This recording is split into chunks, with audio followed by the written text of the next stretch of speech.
What is going on, guys? Kate is here, and today I sadly found out that the new world release has been delayed even another month, which means that in total we will have to wait 2 whole months for this game to launch. And to be honest, at this point we don't even 100% know if the September 28th is the actual date, or we will have to wait even more. But with all of this said, here to you I present my top 4 best games / MMORPGs that are very similar to New World, which for sure you should play. And all of them will have starting off with everything from crafting and gathering, then going into 50 versus 50 fights, and so much more. So if you got addicted to New World and now you're looking for the second best thing, don't worry, because in this video you will definitely find what you're looking for. So without any further ado, let's get right into it. So in my number 1 list I have the game called Albion Online. If you really take a look at the New World main categories that make the game great, they are gathering, crafting, PvP, open world ganking, and big 50 vs 50 fights. And to your surprise, Albion Online has every single thing and even more. If you just simply want to chop trees, you can do that. If you want to craft high tier gear and make money with it, you can do that as well. Then if you want to do open world ganking or even 50 vs 50 fights, Albion has all of them by having daily events where companies aka guilds can capture castles, fight other big groups for territories in the world and things like that. The only two big differences between Albion and New World are the first of all, Albion has full loot PvP, which means that if you go to certain zones and outside of safe zones, you can lose every single item you're wearing. And second of all, the most obvious difference are the graphics / textures. But besides these two things, Albion has even the same class system, where you are what you wear. So if you get bored from one weapon, you can just pick up a different one,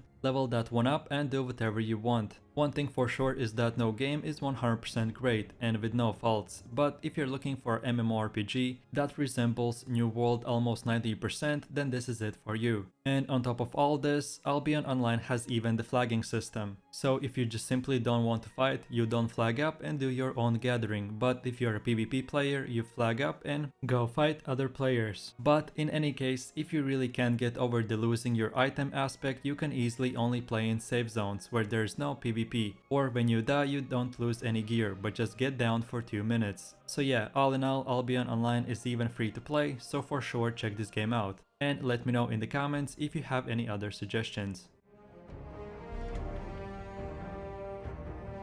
Then moving over to the second game on my list, we have the Conquerors Blade. So if you're looking for the most graphically similar looking game to New World, then this one is for sure the closest to it. And not only that, but as well, before I ever tried out New World, first of all I played Conquerors Blade for a few months on and off. And when I switched games, the PvP felt very similar between both MMORPGs. But Conqueror's Blade is in its core very different from New World, as it is not a true MMORPG, because most of the gameplay will be in an instant arenas. So let me explain. Have you ever watched Lord of the Rings or Game of Thrones where heroes are trying to defend or attack a castle? Well, basically this game creator took that attack / defend the castle idea and made the entire game about it. So in Conqueror's Blade you can pick and earn different gear, but as well buy and craft different units, or basically your personal small army which you can control. So players queue up in these instant based 10v10 20v20 fights where one team is attacking a castle and the other one is defending it, or vice versa. So each participant commands their own character and their troops, and if in a specific time period you defend and capture all the points, you will win.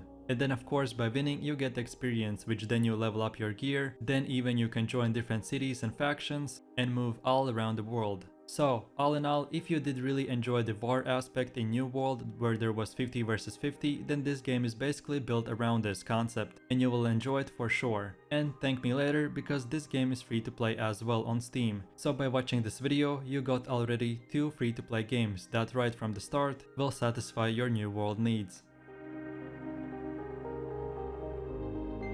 Then for the third pick, I have a very controversial choice, and it is Black Desert Online. If you were looking for the best graphics even better than New World, then this game definitely takes the cake, as Black Desert has actually been created by a Chinese company, and even in big 20 vs 20 fights, the game almost doesn't drop any FPS whatsoever, and can easily run 30 to 60 FPS when hundreds of different abilities are flying in your face. But besides that, Black Desert is very known as pay to win game in MMORPGs. but as the game only costs about $10 and is a one-time purchase, I can't really see you losing your money, and this game has everything between capture the point minigame, then gathering, mob farming, and much more. One thing for sure is that this game is very luck based, and you will definitely spend hours of grinding different mobs, as the best way to level up your gear or character is by just simply mob grinding. As well, if you are a solo player that doesn't like to rely on others, then Black Desert Online is definitely for you, as there are no group dungeons and you can do 99% of events in the game by yourself, just besides few world bosses and few other things like that. My only biggest concern about BDO is that crafting and gear progression can be very painful for some players. And almost everything in the game is based on RNG,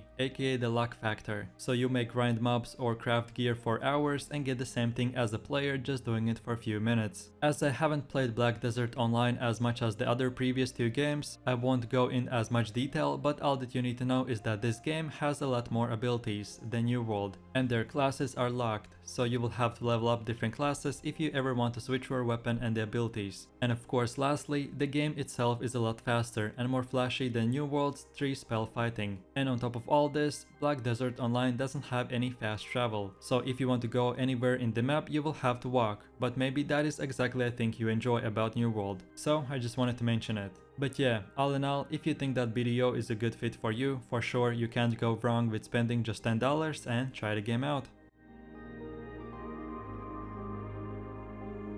And now we have come to the last MMORPG on the list, called Elder Scrolls Online. To be honest, it is kinda weird that almost all games have word online in them. Like, yeah, we get it, you can play it online. But besides the point, this is a game that for some part resembles New World. And if you weren't satisfied by the previous 3 options, then this is the game that you're probably looking for. So the biggest main difference between both games are the graphics. The game really feels like it was created back in the 2001, but therefore where it's lacking in gameplay it will make up in a storyline, the class system and how unique it is. From first impressions, the PvP seems very slow and the abilities seem to do no damage whatsoever, but the further you play the more you will understand and learn how to use everything properly. And on top of all this, the game has specific races and classes, but no two same class players are the same, because in higher levels players can customize their PvP/PvE skills and can get very unique advantages or disadvantages. So this one thing for sure is really nice to see, as you won't really get the same meta builds that almost every player is using. And then as for the price, it will cost one payment of $19.99. But of course, for more money you can buy more PvE content and more expansions, but which are not required and won't give you anything more than just extra content.